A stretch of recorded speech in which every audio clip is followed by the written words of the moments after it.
Now, taking Mando and Grogu from TV to the movies and taking it from the movies to the parks is part of the fun of working with a company like Disney where all of these different departments interface. Yeah, and we're super excited that we're going to be updating Millennium Falcon Smugglers Run both at Disneyland and Walt Disney World with a brand new mission inspired by your characters, Mando and Grogu.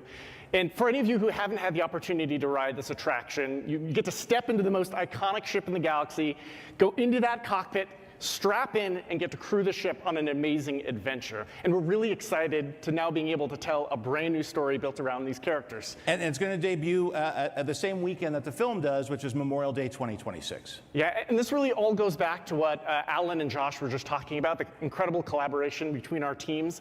I mean, opening an attraction in such a big movie like this on the same day really wouldn't be impossible without the incredible relationship that we have at Disney.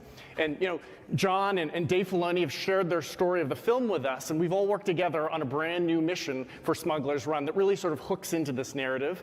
But we've also had the incredible opportunity to work with the amazing artists at ILM and the Lucasfilm Art Department to start to work on the look and feel of what we think this new mission might want to be like. And because a lot of these, the technology is shared, and we create a lot of the environments at ILM using Unreal Engine, we were able to send Mando and Grogu to some classic locations from the Star Wars universe, and we have some cool concept art now to show, to give you a little sneak peek of what Smugglers Run is going to feature. Yeah, so here's a shot of the iconic desert planet Tatooine, one of the many locations we're going to have an opportunity to visit. We also have an incredible piece that gives a small hint at Cloud City on the planet Bespin, another Star Wars classic. And then lastly, I think maybe one of my favorite pieces is a sneak peek at what it might be like to revisit the wreckage of the second Death Star in orbit around the planet Endor. And so it's not just the amazing art department that we're working with, but we're also working with ILM Immersive on the gameplay. This is a fully interactive experience where guests are really in control of their own destiny. And what makes that all possible is that the entire experience is built on Unreal Engine 5 by Epic Games. And that's what's going to enable this incredible on-ride experience. And because we use the same tools, The Mandalorian, we use Unreal for previs. We also use it for those of you who see any of the behind-the-scenes stuff on the show.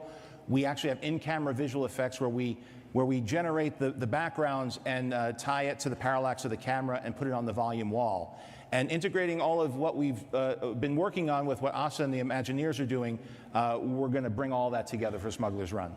Yeah, it's really cool. Having this workflow allows us to go into that amazing asset library that ILM has created for films and TV shows and borrow characters, borrow ships, borrow environmental scenery, really to help create the most authentic experience possible. And it's also Unreal's also playing a role in the next big project that Disney's doing, a whole new online universe that they're creating with Epic Games. Yeah, I mean, it's going to be a totally incredible new way for us to be able to tell stories.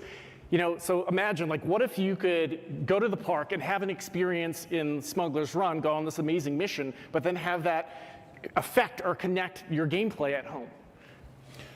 I think the name of this panel is Building World, yeah. World Building, and that's storytelling really is about world building, and that's what I reacted to most as a kid in the Star Wars universe, and to be able to also take the opportunities that the parks offer, and now these new technologies where people can gather online and have immersive experiences in gaming along with the partners that you mentioned. To me, as a storyteller, it's so wonderful to be working in one area and realize that you have so many other different departments that are all working towards the same goal, and then collaborating early on so that you could try to do things in a new way while still delivering the classic experience on the big screen. And it's just been a lot of fun collaborating with all of you and with the Imagineers. And I got to say, I still, as much as I like going into the parks, I feel like a kid. I love seeing backstage, and I love all of this stuff. You realize that there's a lot of technology, but at its heart, these are all people who have passion for storytelling. And I think that that's what draws us all together and allows us to collaborate. We're incredibly grateful for the partnership, and we will obviously be back later to tell you more about future developments of this incredible collaboration. So thank you all so much. This has been really great. And thank you, by the way, thank you, Austin, South by Southwest. Chef premiered here. It has just a warm place in my heart. I love the food. I love the town. Thank you for coming out. Thanks for hosting us. Thank you.